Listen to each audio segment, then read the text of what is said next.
तर महत्त्वाची बातमी, काँग्रेसचे विकास ठाकरे 26 तारखेला उमेदवारी अर्ज भरणार आहेत। विकास ठाकरे हे नागपुरातील काँग्रेसचे संभाव्य उमेदवार आहेत। नागपुरात काँग्रेसचा 12 वेळा खासदार निवडून आला असं ठाकरेंनी म्हटलंय। होळीनंतरच सगळे उमेदवार आपला अर्ज दाखल करणार आहेत असं देखील त्यांच्याकडून सांगण्यात आलेलं आहे।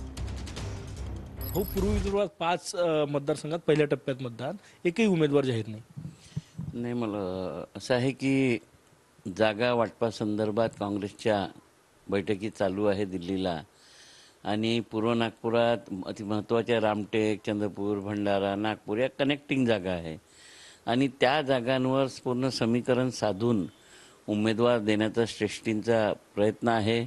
सगळे तगडे उमेदवार राहिले पाहिजे असा त्यांचा प्रयत्न आहे, आणि मला वाटते की येणाऱ्या 1-2 दिवसात या उमेदवार घोषित होतील, आणि फॉर्म भरण्याची शेवटची तारीख 27 आहे, आणि जवळपास 26-27 तारखेकडे थोडीनंतर सर्व लोक फॉर्म भरणार आहे, आणि म्हणून तेवढा वेळसुद्धा पक्षश्रेष्ठींना भेटला, म्हणून पूर्ण एक विचार विमर्श करून एकसाथ मला वाटतं या पूर्व विदर्भातील सगळ्या जागा घोषित होतील।